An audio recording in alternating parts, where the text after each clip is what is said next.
There have been reports around the office that you have been talking baby talk. Why would people say that? Well, I have it on good authority that you said the following. Andy have a boo-boo tummy. Mm-hmm. Would you rather me say, hey guys, my irritable bowel syndrome is flaring up. Okay. Crazy diarrhea happening right now. Because things can get real adult real fast. You are also on record as saying widow iddle, footy woodies, num nums, jammies, make boom boom, widiculous, and wode iwind. Do I sometimes replace R's with W's? Do I sometimes repeat a word to get my point across? Well, if I do, Andy, sorry. You can't be a baby in the office. It makes me look like I hire babies. Well, if we're complaining, a lot of people think your Elvis voice is annoying. Okay, who said that? I'm just people. For the record, I think it's pretty fantastic. Thank you a lot. And for what it's worth, I think your baby voice is tops. Thank you, Mr. Elvis. You're welcome, baby. We all love The Office. We love Michael at The Office. Why? Well, a lot of different reasons. My favorite things about Michael is he points this obvious, obtuse example of what a toxic leader is in an organization, and he's funny. On top of that, he's the only one that doesn't know that he's toxic. He's just wondering why this office is so shitty. And Listen, here's the thing. If you can't spot the sucker in your first half hour at the table, then you are the sucker. that just explained my poker game. Michael has a lot of issues. And if you are a leader of an organization or you work for a leader within an organization that has a lot of issues as well, we all do, who doesn't have issues, right?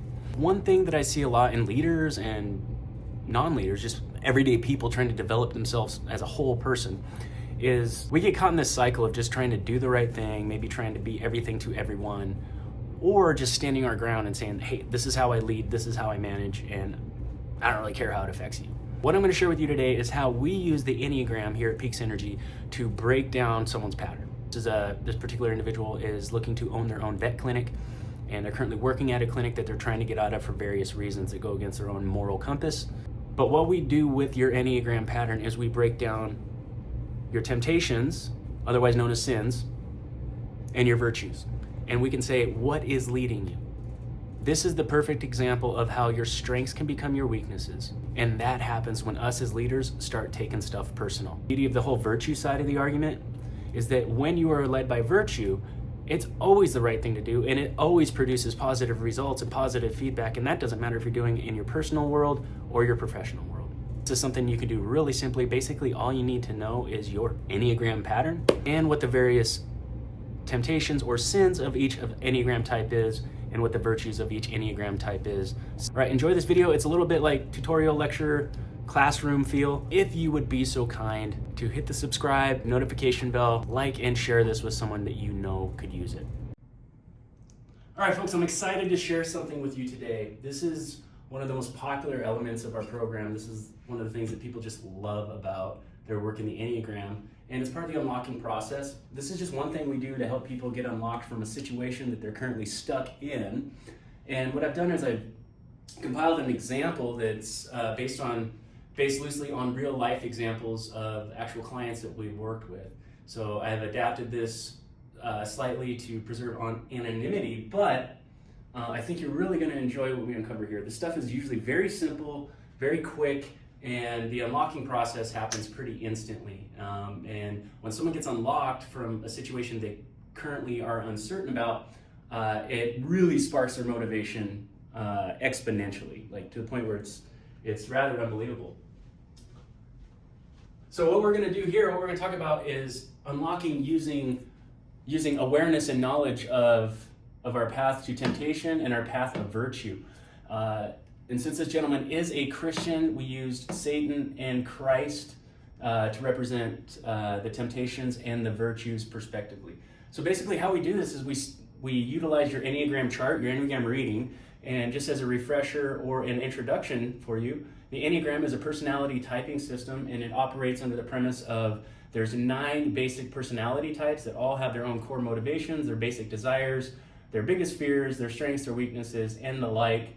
And I like to explain it think of them as archetypes that are lying within you, and some of them are dormant and some of them are alive. And this ties in line with Carl Jung's theory along archetypes, that we all have these archetypes within us, and sometimes they come to life and sometimes they lie dormant. So it's very similar.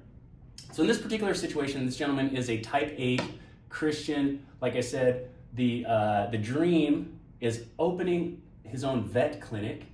And the reason why he wants to do that is because the vet clinic he's currently working in is experiencing a lot of issues with team cohesion, team unity, poor leadership, and one could even interpret some of what's going on as corruption. So his dream is to open his own vet clinic, but right now he's locked in this mode of what's next, or that's known as I don't know, and I want it now, which is fear of uncertainty. A lot more I don't know, but the uncertainty piece is a little less of I don't know, and it's a lot more of I'm not safe. Okay, so he's got fears around not knowing, being uncertain, or being uncertain, being tied into fear of being vulnerable. Vulnerability is the type 8's biggest fear. Okay, so type 8 tends to show up as a very strong person, very strong personality, very confident. When they're unhealthy, they can tend to bowl people over, be a little bit, or a lot of a bully. Okay, so I like to utilize this framework of Satan and Christ because it's just really simple to understand. Very simple. So if you are a Christian, you know what it's like to be filled with Christ. You know what it's like to feel like you're in the grips of Satan and not know how to break out. It's a very, very helpless feeling. It's a very scary feeling, honestly. So this is what we call in the Enneagram world being disintegrated. So we're not living in a path of integration. This is what it would look like to be more in an integrated path. So you might be asking yourself, what do these numbers mean? What do these words mean? Where did they come from? So each personality type has its main temptation or main deadly sin, and it has its main virtue. So the temptation or the deadly sin of each type is the thing that's most likely to pull them out of alignment. Like I explained to my Christian clients, this is how Satan gets through to you. So for a type 8, Satan will get through to you through your lust for power and control. Okay, like I said, each has its own type. Now, why I picked these numbers is because those are the major expressions on this example's personality type chart. So like I said, the Enneagram is 9 base personalities. We possess all 9. We just have a strategy of which ones that we utilize and form what we know as our personality. And the reason why we choose these is because we see value in getting the base types core need met. So in this particular example, this gentleman, type 8, has the biggest fear of vulnerability. His compensation for his fear of vulnerability is to project strength. So he sees a lot of value in the type 1, which is the perfectionist, to maintain power and control and ultimately strength and avoid vulnerability. Type 3, which is the achiever, so achieving things. The type 3's deadly sin is deceit. The type 1's deadly sin is anger. And his type 5 is the thinker, it's the investigator, it's the sage, it's the part within us that can really drill down and master a certain subject. And the deadly sin for the 5 is avarice or greed with time, energy, knowledge, and self. Now, each one of these, the beauty of the Enneagram is basically everything is a dialectic. So if you think about like the spokes on a wheel, if all the spokes on the wheel are nice and even and balanced, the wheel's going to be round and it's going to roll nicely. If you take one spoke and extend it out, double its normal length, a dialectic means that the length gained from extending that spoke came from another spoke. So in this particular case, the 8 is a long spoke for this gentleman, the 1 is a long spoke for this gentleman, and the 3 and the 5 are both long spokes for this gentleman. So that means the other 5 types within him are going to be shorter spokes. In other words, he sees less value in the other types, the type 2, the type 4, the type 6, the type 7, and the type 9. He sees little value in utilizing those parts within him to maintain an image or a life of being strong and in control, being powerful and in control. Okay, I hope that makes sense for you guys. Those other types that he's not utilizing, those are what's known as his shadow. And we'll talk about that at a later video, not today though. We're going to talk about what's being highlighted, what's been illuminated, not so much what's in the shadow. All right, so this gentleman is in a state of uncertainty and not knowing, which makes him feel out of control and powerless. Okay, so he is in this state of he's lusting after wanting to know what's next. He wants to gain control back and reduce this fear and uncertainty, so control is certainty. And when he doesn't have it, he gets angry, and he's not accepting what really is, and he's losing faith in the process, but really he's not, he's lost faith in Christ. And what he's also not taken into consideration, what he's not accepting, is all the work that he's done that's led him to where he's at right now. So in any growth process, anytime you want to make a major change, take a big step, obviously there's going to be hurdles along the way, but those hurdles aren't something that stop us. Those are things that we use to level up. We step on top of those hurdles, those obstacles. We step on top of them. When we're on top of our former obstacle, we can see things from a new perspective. Okay, so he's not accepting that right now. Everything he's done to get himself there, he hasn't accepted. Okay, and then we go to, he's utilizing deceit, lies to self, right? What is the lies to self he's really using is, I don't know. He says he doesn't know, right? But he doesn't know what to do, but he does know who to call. He does know where he can get some information on investors, real estate, veterinarians that can work with him, all that type of stuff. Where to open his office, yada, yada, yada. Okay, so he's lying to himself and saying he doesn't know. He's lying to himself and saying he's uncertain. And then at a certain level, like lying to others because he's showing up as a type 8, strong and in control. He wants everybody to believe he's strong and in control, when deep down he believes he's not. Okay, avarice.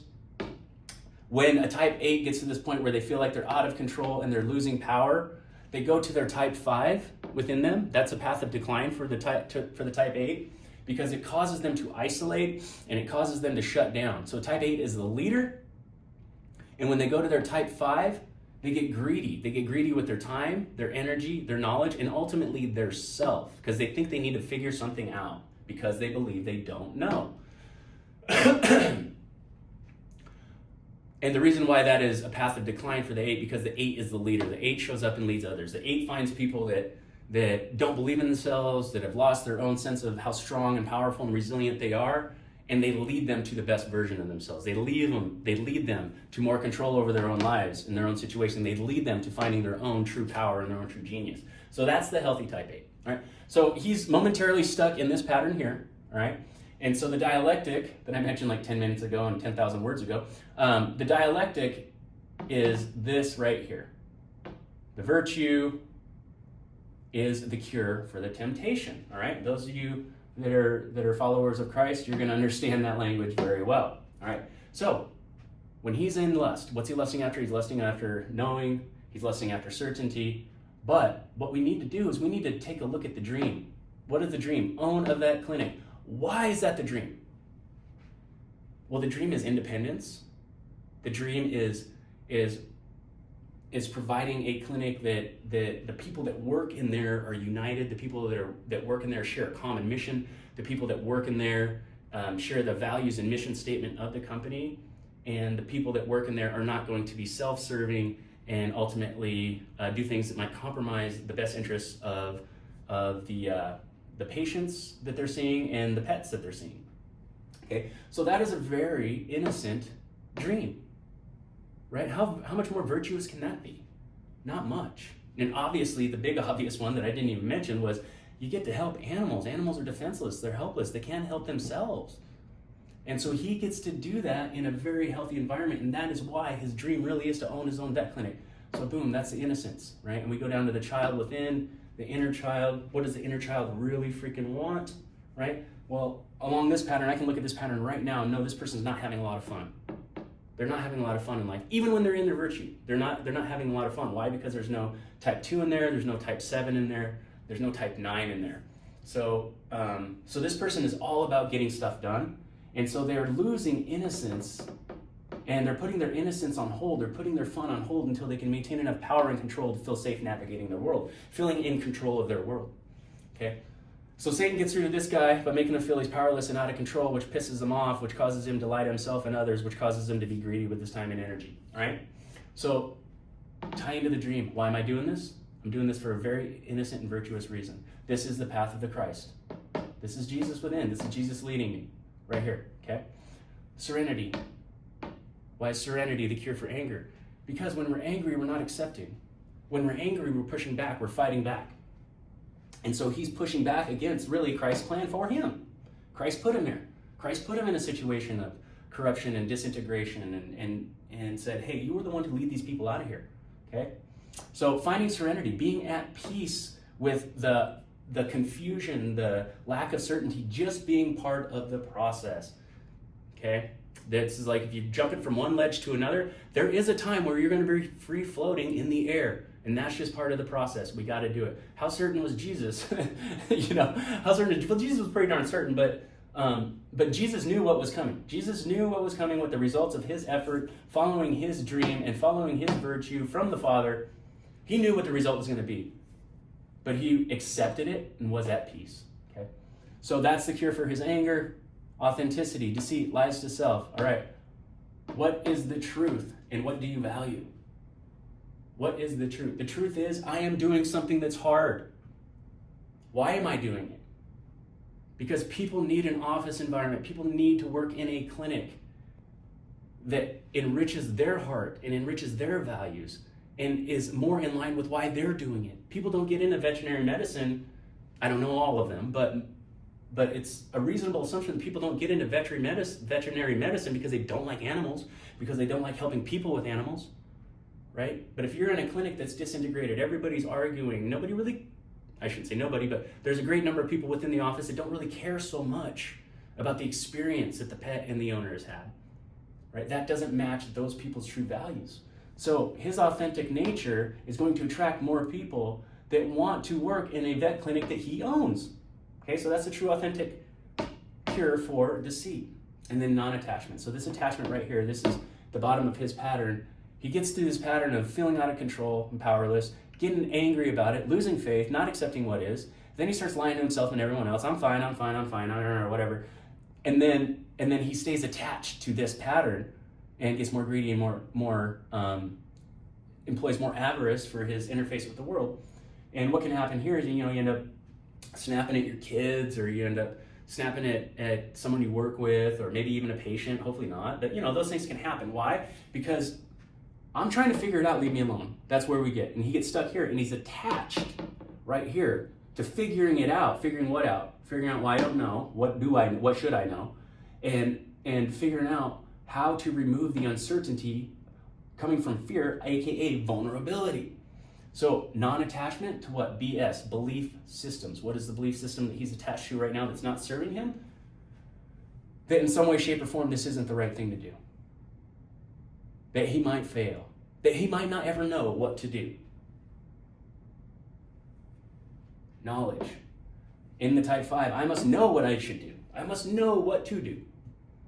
I must know who I can trust and who I can't. Okay, so attachment to that, and attachment to his time and his self, so that he can figure it out and remove the uncertainty. All right, so we made him more aware of this whole dynamic, tied him into the dream and why he's doing the dream. That immediately allowed him to accept the reality and find peace with the fact that he's just in that point right now where he's in midair jumping in between ledges. That brought him back to his truth, right? We all know who said, I am the life, the truth, and the way. Okay? And we all know who the great deceiver was. So that alone allowed him to detach from this. All right, within a matter of 25 minutes, this gentleman was completely unlocked. Now, obviously, is that the fix? Is that the cure? No. But it is a level of awareness. Awareness is the seed, and because he is an actual good dude, he truly does embody Christ and what Christ wants for him, we planted it in good soil. Now, in our future meetings, what we're going to do is we're going to water that soil. And we're actually going to break this down into the next step where we tie this into the Jungian archetypes, survival archetypes, which is mother, father, imago Dei, which is your God model or your theology. And depending on how that goes, we create either the wounded child or the magical child. If we're the wounded child, we go into states of survival archetypes, which is like the victim, the prostitute, the saboteur, and the perpetual child. So the perpetual child is that individual that's never grown up because they stay stuck in this pattern and they remain attached to certain BS belief systems that make them feel like they are a victim and they're just waiting for an adult to come and rescue them.